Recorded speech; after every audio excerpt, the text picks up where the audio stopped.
This is Sleepy History, your nightly companion where history is told softly for calm after a long day. My name is Hugh, and I am a Harvard historian.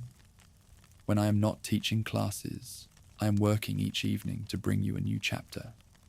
If this helps you rest, a quiet like and subscribe keeps the candle lit. Let's begin. Tonight, we are not speaking of grand battles or the rise and fall of kings. Instead, our story is a quieter one, a story that unfolds on the vast, silent canvas of the ocean. For as long as we have built vessels to carry our hopes and our fortunes across the water, the sea has been a place of profound duality. It is a bridge that connects civilizations, a source of immense wealth, a highway for ideas and commerce. But it is also an abyss, a place of unpredictable power and unforgiving depths. Imagine a time long past. A wooden ship, heavy with grain or wine, with silks or statues, moves slowly under the power of a single square sail. The sun is warm, the sea is calm, but on the horizon, the sky begins to darken. For the merchant who has staked his entire livelihood on this one cargo, for the sailors whose lives are tied to the integrity of the ship's hull, this is a moment of quiet, creeping dread. In this world, there is no weather forecast, no satellite phone, no rescue helicopter. There is only the ship, the crew, and the immense, indifferent sea. When you risk everything on a single voyage, how do you protect yourself from the abyss? This simple, powerful question is the seed from which one of the most complex and essential systems of the modern world grew. The answer was not a single invention, but a story that unfolds over thousands of years, a story of shared burdens and clever calculations, a story born from the wreckage of countless ships. This is the calm history of insurance, a tale of how humanity, faced with the overwhelming uncertainty of the sea, learned to build a safety net, one thread at a time. Our story begins not with a contract, but with a discovery. In the spring of the year 1900, a group of Greek sponge divers, seeking shelter from a storm, anchored near the small rocky island of Antikythera. While waiting for the weather to clear, one of the divers descended into the deep blue water. What he found there would change our understanding of the ancient world. Lying scattered on the seabed, some 50 meters down, were the remains of a Roman-era cargo ship that had sunk between 60 and 50 BCE. Over the next century, expeditions would bring its treasures to the surface. This was no ordinary merchant vessel. It was a floating gallery of luxury goods, likely bound for the booming art market in Rome.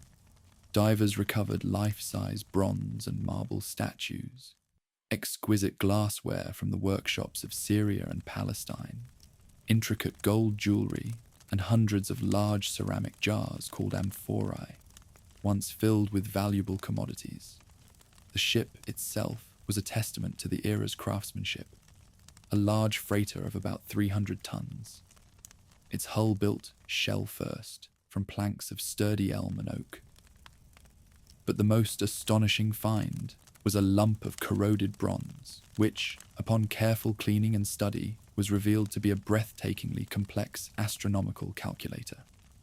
Known today as the Antikythera mechanism, this device of interlocking gears could predict the movements of the sun, moon, and planets, and even the timing of eclipses and Olympic Games. It was an analog computer, a piece of technology so advanced that nothing approaching its sophistication would be seen again for more than 1,000 years. The presence of such a priceless, high-tech instrument aboard a merchant ship speaks volumes about the value and complexity of ancient trade. The loss of this single vessel was not just a tragedy for the crew who perished. It was a catastrophic financial blow for the investors who had backed its voyage. The wreck of the Antikythera is a silent, powerful testament to the immense risks involved in maritime commerce, and it helps us understand why, even thousands of years ago, people were searching for ways to manage that risk. To find the earliest whispers of this idea, we must travel even further back in time to the Fertile Crescent between the Tigris and Euphrates rivers. Here, in ancient Babylon, around 1750 BCE, King Hammurabi commissioned a set of laws to be carved onto a stone stele. The Code of Hammurabi was a comprehensive legal document governing everything from property rights to family law. Buried within its 282 laws are the very first seeds of insurance. The code contained clauses that acted as a safety net for debtors. If a farmer who had taken a loan suffered a personal catastrophe beyond his control, a flood that destroyed his fields, a drought, a crop failure, his debt could be forgiven. This wasn't a policy one could purchase. It was a principle of fairness woven into the fabric of the law itself. It was a profound acknowledgement that unforeseeable disasters were a part of life, and that society had a role in buffering its members against ruin. Hammurabi's code was a sophisticated financial blueprint that also strictly regulated interest rates, preventing the kind of predatory lending that could crush a person who had already suffered a misfortune.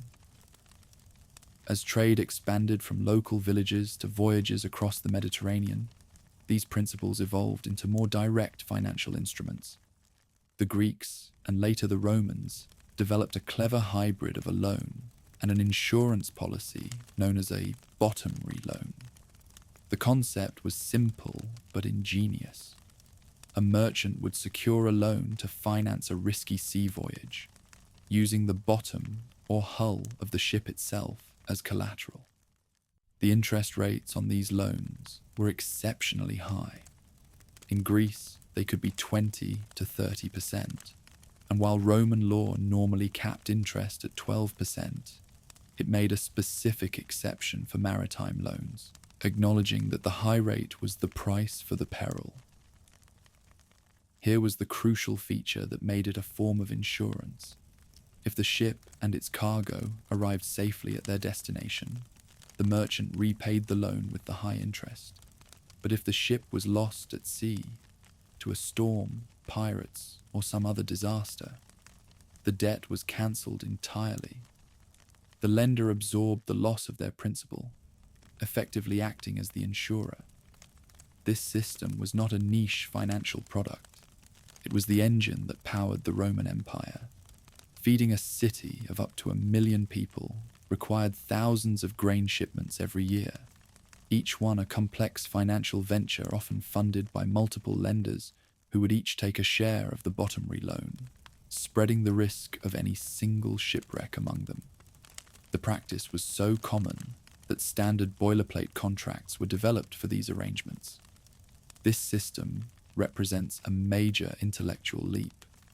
The fact that lenders in ancient Greece would demand higher interest rates during stormy seasons shows a remarkably sophisticated understanding of risk assessment. They were not just gambling. They were performing the world's first underwriting calculations, putting a specific quantitative price on the dangers of the sea. Alongside this financial tool, another, even older principle governed life on the waves, the law of general average. Its roots can be traced back to the Rhodian sea law of around 800 BCE. It addressed a critical dilemma. Imagine a ship caught in a violent storm, taking on water and in danger of sinking. The captain knows that to save the vessel and the lives of the crew, he must lighten the load by throwing some of the cargo overboard, an act known as jettison. But whose cargo should be sacrificed? In the heat of the moment, there is no time for debate. The principle of general average provided an elegant solution. The loss would be shared by everyone. If one merchant's goods were jettisoned for the common good, All the other merchants whose cargo survived, as well as the ship owner, would contribute proportionally to reimburse him for his loss. The very word average comes to us from the Arabic. Owar, meaning damage or loss. This ancient law, so fair and practical that it was cited in the Roman Digest and is still a part of maritime law today, ensured that a captain could act decisively to save the entire venture without fear of ruinous quarrels afterward. An American court case, as late as 1773, applied this very principle to the owner of 5 horses that had been thrown overboard to save a ship during a storm. What these ancient practices show us is that the first attempts at managing risk were not about creating a separate industry of insurance. They were about embedding principles of fairness, shared burden, and pragmatic calculation directly into the existing structures of law and commerce. It was a communal and integrated approach, a recognition that the perils of a voyage were a shared responsibility, to be borne by all who hoped to profit from its success. As the world entered the age of discovery, the scale of maritime trade and the scale of the potential rewards and risks grew exponentially. The vast empires of Spain and Portugal were not built by individual merchants taking out bottomry loans, but by the power of the state. Their approach to managing risk was fundamentally different. Instead of distributing risk through financial contracts, they sought to eliminate it through centralized control and overwhelming force. The story of this imperial model and its spectacular failures is told in the stories of 2 legendary shipwrecks. Our first story begins in the year 1622.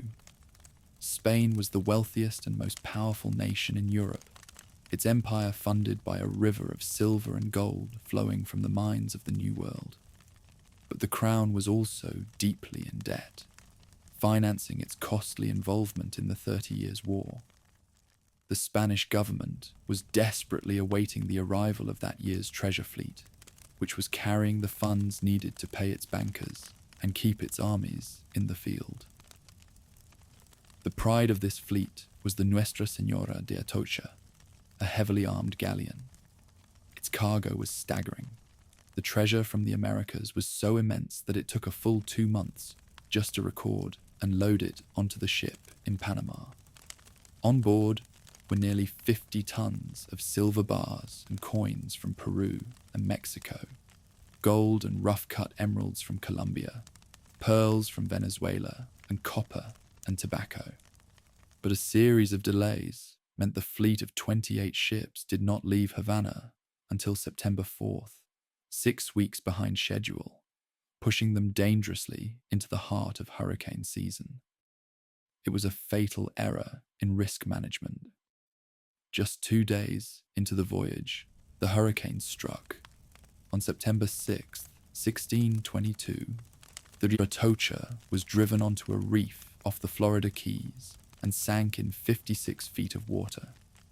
Of the 265 crew and passengers on board, only 5 survived by clinging to the ship's mizzenmast until they were rescued the next day. The economic impact on Spain was immediate and severe. The loss of the Atocha and 7 other ships from the fleet was a devastating blow to the nation's finances. The Spanish crown was forced to borrow more money at higher interest rates, and even had to sell several galleons to raise funds. A single storm had inflicted a wound as deep as a major military defeat, highlighting the profound vulnerability of a system that concentrated so much wealth in one place. The sinking of the Atocha exposed the critical flaw in Spain's approach to risk. The Spanish solution to the dangers of the sea was not insurance, but control. All trade with the colonies was a state-enforced monopoly, managed by a powerful government agency in Seville called the Casa de Contratación. This House of Trade licensed every ship, approved every voyage, trained the pilots, and collected all the taxes. To protect against pirates and privateers, Spain created the famous convoy system, the Carrera de Indias, in the 1660s. All merchant ships were required to sail in massive, heavily armed fleets, or flotas, escorted by powerful warships. The cost of these escorts was paid for by a special tax, the Averia, levied on the merchants themselves. In essence, this was a state-run protection scheme. This system was remarkably effective against human threats. Very few treasure ships were ever lost to pirates, but it could not defeat the weather.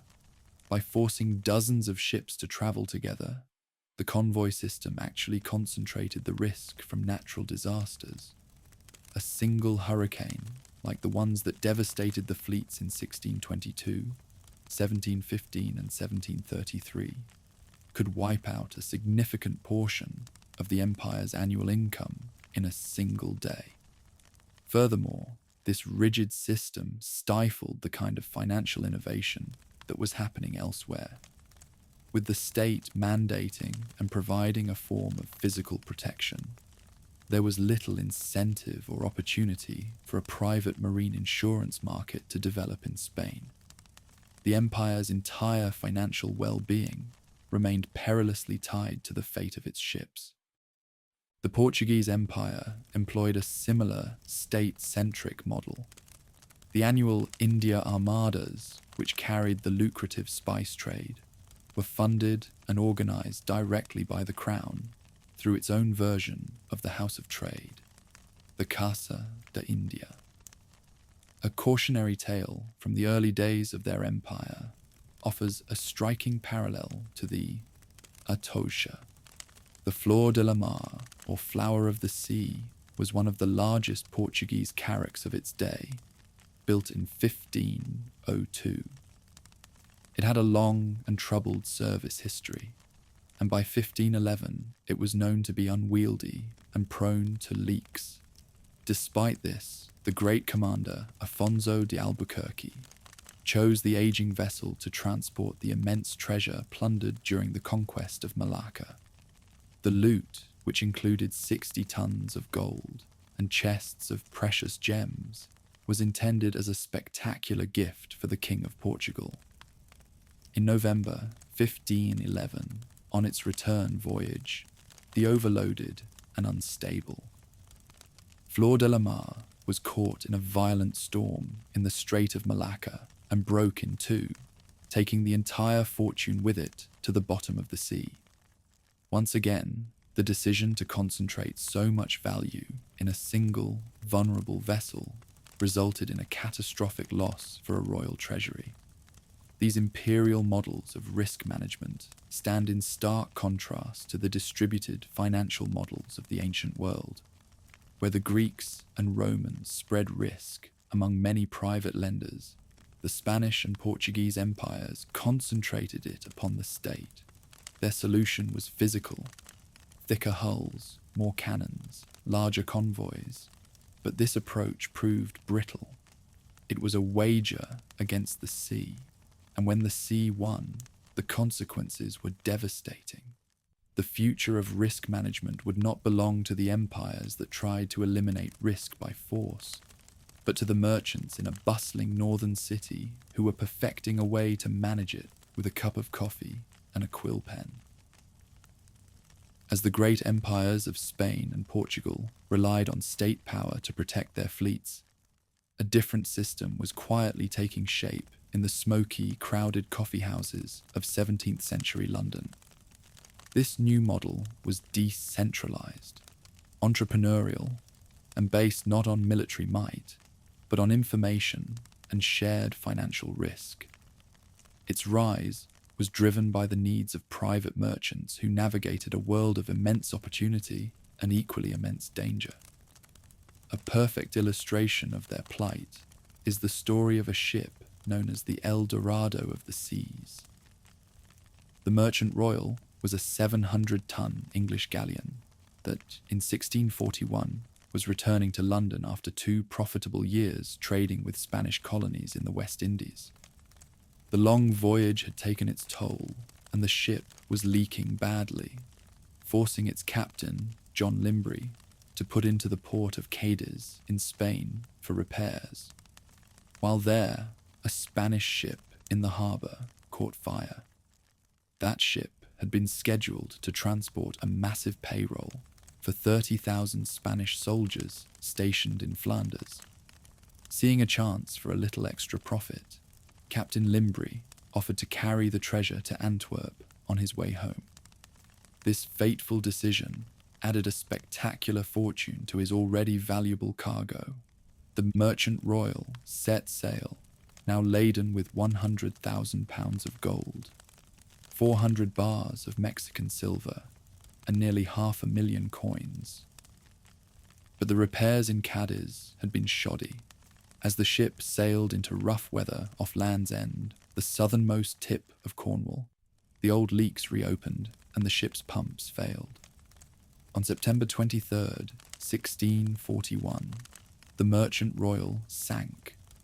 Captain Limbry and 40 of his crew managed to escape in boats and were rescued by a sister ship, but 18 men drowned and the entire legendary treasure was lost to the sea. It was a devastating financial blow, not just for the ship's English owners, but for the Antwerp merchants who had lost the Spanish payroll. For private ventures like this, a single loss could mean utter ruin. It was precisely this kind of risk that created the fertile ground for a new industry to grow. The heart of this new industry was not a grand government building, but a humble coffeehouse. In the late 17th century, London was teeming with these establishments, each with its own particular clientele. By 1688, a man named Edward Lloyd had opened a coffeehouse on Tower Street, near the bustling docks of the River Thames. He quickly realized that his customers, the sailors, merchants, and ship owners who frequented his shop, had an insatiable thirst for one thing, even more than coffee: reliable information. In an era when few merchants had their own offices, the coffeehouse was the center of their business world. Lloyd brilliantly catered to this need. He built a network of informants in ports across Britain and employed runners to gather the latest news from the London docks: which ships had arrived, what cargo they carried, reports of storms or pirates.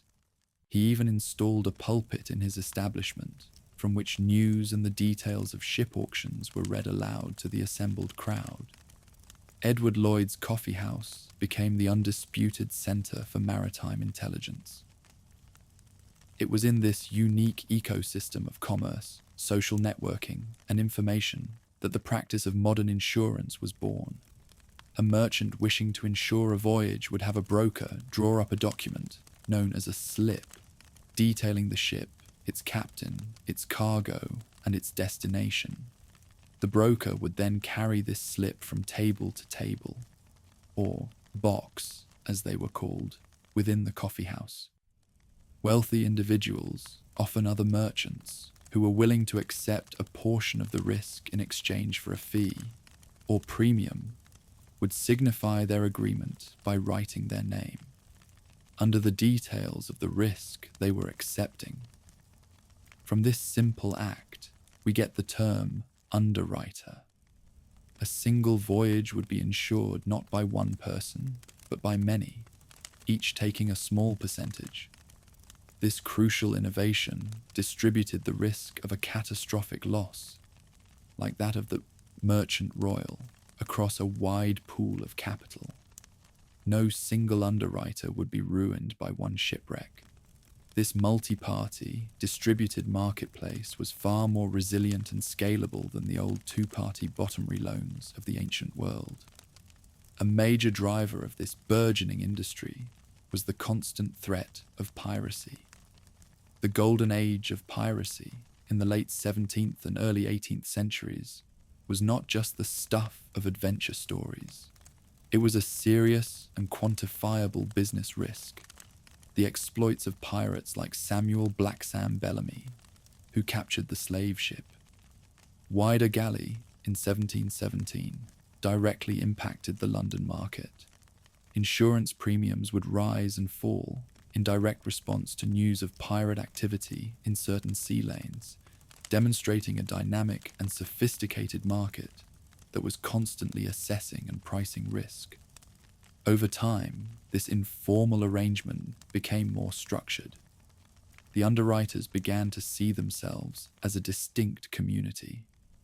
In 1774, a group of 79 of the most reputable underwriters, tired of the gambling and speculation that had crept into the coffeehouse, formed the Society of Lloyds and moved to a dedicated space in the Royal Exchange. The coffeehouse had given birth to a formal market. Edward Lloyd's true genius was not in inventing insurance, but in creating the perfect environment, a physical marketplace for capital, risk, and information, where the practice could flourish, be refined, and ultimately grow to support the massive expansion of global trade that would define the coming centuries. The system born in Lloyd's Coffeehouse was a powerful engine for commerce, enabling ventures that would have been too risky for any single investor to bear. But as this system grew, it was applied to a trade of unimaginable cruelty. The history of insurance has a dark and deeply troubling chapter, one that reveals how the cold logic of risk management can be used to facilitate and sanitize profound inhumanity. This is the story of how the insurance industry underwrote the transatlantic slave trade, and it is a story that culminates in a single, horrifying event: the massacre aboard the slave ship Zong. In September of 1781, the Zong left the coast of Africa, bound for Jamaica. In its hold were 442 enslaved African men, women, and children, packed into a space far too small for them, more than double the number the ship could safely carry. The ship and its human cargo were insured by a syndicate of underwriters in Liverpool for £8,000. The voyage was beset by disease and poor navigation. By late November, over 60 Africans and 7 crew members had died. The ship's captain, Luke Collingwood, knew that the insurance policy would not cover deaths from natural causes like sickness. These were considered a standard business risk. However, the policy did include a clause for general average, the principle that allowed a captain to jettison cargo in an emergency to save the rest of the venture. Faced with mounting financial losses from the deaths, Collingwood and his crew made a monstrous calculation. They would redefine sick human beings as cargo to be jettisoned. Claiming that the ship was running out of fresh water, the crew began the massacre on November 29th. They threw 54 people, mostly women and children, into the sea. The next day, 42 men were thrown overboard. And on the third day, another 36 were murdered. 10 more enslaved Africans, seeing what was happening, chose to jump into the ocean themselves, rather than be murdered by the crew. In total, at least 132 people were killed. When the Zong finally arrived in Jamaica, its owners filed an insurance claim for the loss of the murdered Africans, valuing them at £30 per person. The insurers refused to pay, and the case went to court in London in March 1783. The trial was not about murder. It was a commercial dispute over an insurance policy. The ship owners argued that the jettison was a necessary act of general average. The jury agreed, and the owners won their case. The insurers appealed. During the appeal hearing in May, a crucial new fact emerged.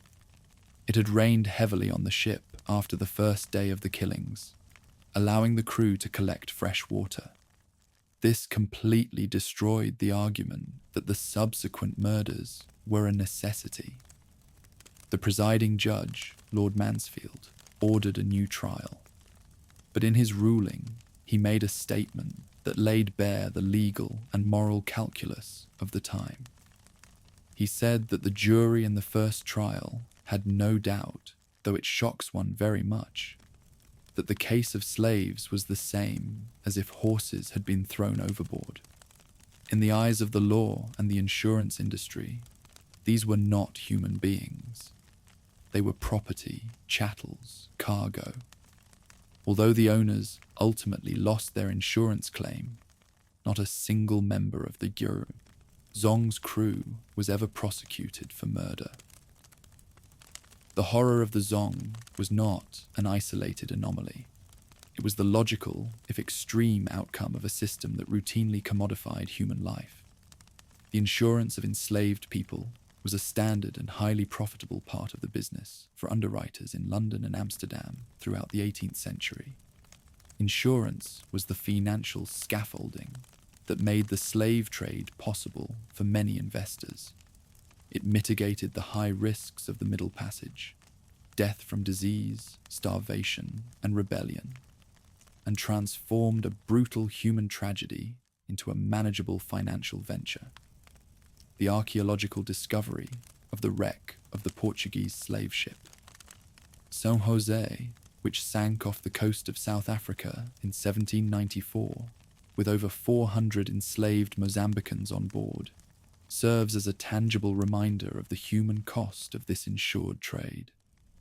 Over 200 people died in the wreck. This practice extended to American shores as well.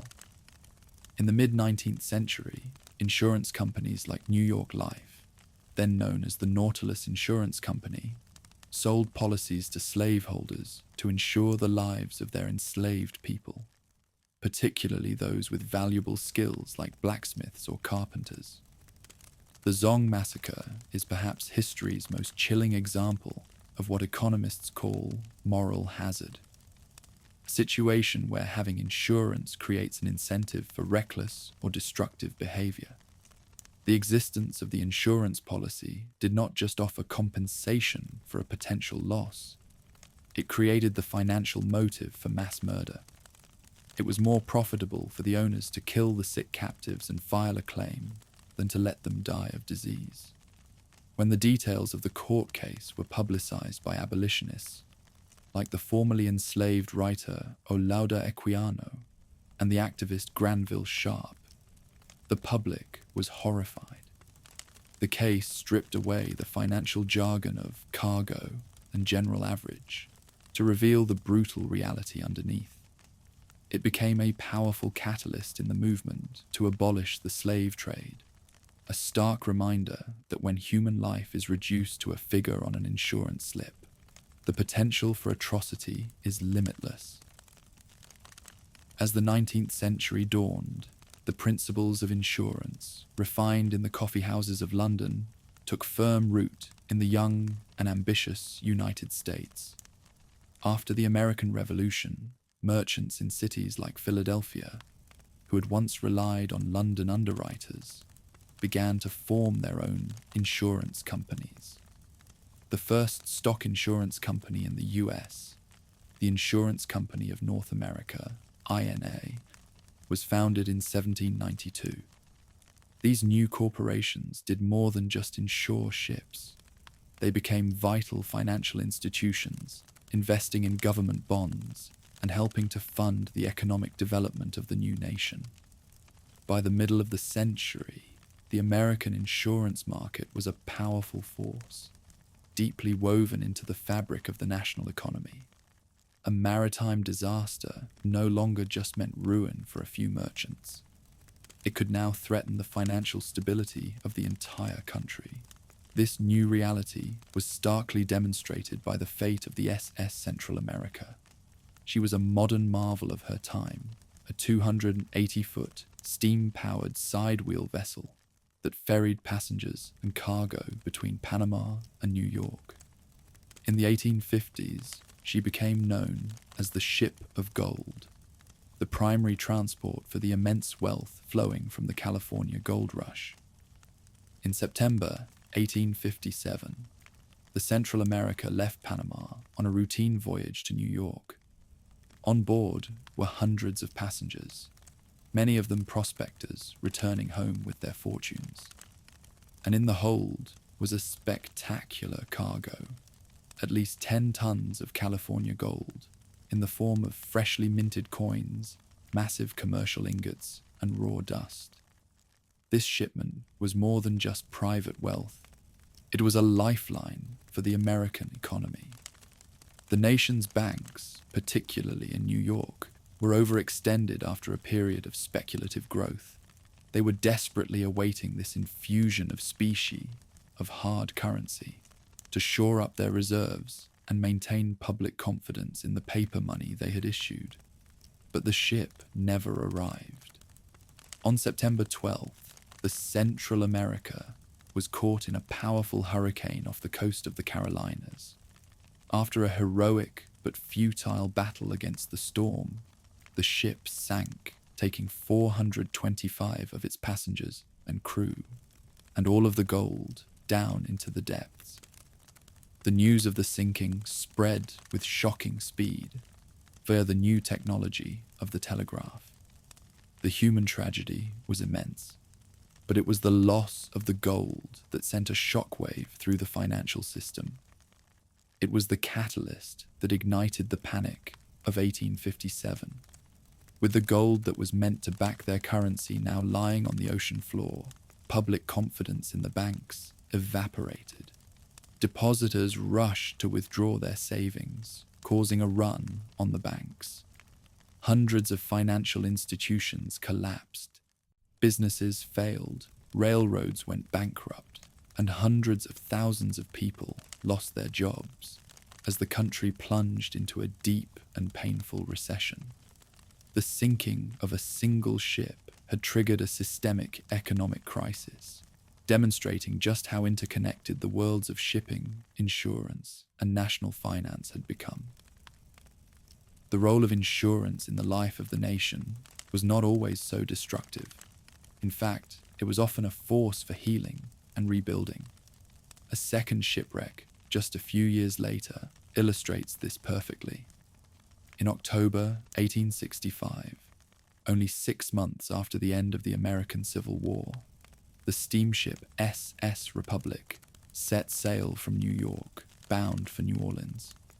The South was in ruins, its economy shattered, and its Confederate currency worthless. The process of reconstruction required a massive infusion of capital and supplies from the North. The Republic's cargo was a microcosm of this national effort. It carried everyday goods, combs, toothbrushes, clothing, to resupply the depleted stores of New Orleans. But it also carried a special shipment, a reported $400,000 in gold and silver coins. This hard money was not for a private venture.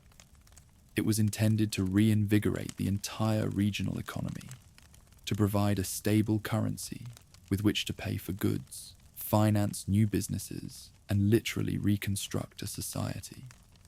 Like Central America, the SS Republic also fell victim to a hurricane. It sank about 100 miles off the coast of Georgia. Miraculously, all of its passengers and crew were rescued from lifeboats, but the vital cargo of coins and supplies was lost to the sea, where it would remain for nearly 140 years. The loss of this ship was more than just a financial setback for its owners and insurers. It was a direct blow to the national project of post-war recovery. These two stories of the Central America and the Republic reveal the mature role that marine insurance had come to play in the 19th century. It was no longer just a tool for managing the risks of private trade. It was now an essential component of the national economic infrastructure, underwriting not just commercial voyages, but moments of profound national crisis and renewal. The safety net that had begun as a simple agreement between merchants had grown to encompass the fortunes of a nation. Our journey through the calm history of insurance has taken us from the clay tablets of Babylon to the bustling coffeehouses of London. From the treasure-laden galleons of imperial Spain to the steam-powered ships of a growing America. Through all these centuries and across all these cultures, a single, simple idea has remained at the core. The loss is easier on the many than on the few. This principle, born from the very real and tangible fear of a ship disappearing beneath the waves, has quietly grown into one of the most powerful forces shaping our modern world. The nature of risk, however, never stands still. Just as humanity's reach and technology have expanded, so too have the perils we face. The story of insurance is a mirror of our own progress, constantly adapting to cover the new and unforeseen dangers that arise from our own activities. Consider the wreck of the German submarine U-864, sunk in battle off the coast of Norway in February 1945. It was not carrying gold or spices, but a secret and toxic cargo, 67 tons of liquid mercury, destined for Japan to be used in the manufacture of explosives. For decades, the wreck has been slowly leaking its poisonous cargo into the marine ecosystem, a ticking environmental time bomb. The debate today is not about a simple financial loss, but about a complex, long-term environmental liability. The options, a salvage operation costing tens of millions of dollars, or entombing the entire wreck in a concrete sarcophagus, represent a type of risk that the underwriters at Lloyd's could never have imagined. Or think of the tragic Franklin expedition of 1845. Sir John Franklin's two ships, the Erebus and Terror, sailed into the Arctic in search of the Northwest Passage and were never seen again. For over a century, their fate was a mystery. But modern archaeology has revealed a likely contributor to the disaster. The crew suffered from severe lead poisoning. The expedition was supplied with 8,000 tins of canned food, a new technology at the time. The cans were sealed with lead solder, which likely contaminated the food, weakening the men and leaving them vulnerable to starvation and disease. This was an early, unintentional case of what we now call product liability, a risk hidden within a manufactured good, a danger not from the sea, but from the very provisions meant to ensure survival. Today, the world is wrapped in an invisible safety net woven from these historical threads. It is a quiet, powerful system of shared risk that allows us to build skyscrapers that touch the clouds, fly in machines of metal across oceans, and plan for a future we cannot see. It protects our homes from fire, our families from loss, and our ventures from failure. This entire global system, with its digital premiums and complex algorithms, owes its existence to a simple, timeless fear. The fear of the storm on the horizon, the creak of a wooden hull, and the silence that follows a shipwreck. It is humanity's long, creative, and unending quest to find shelter from the storm,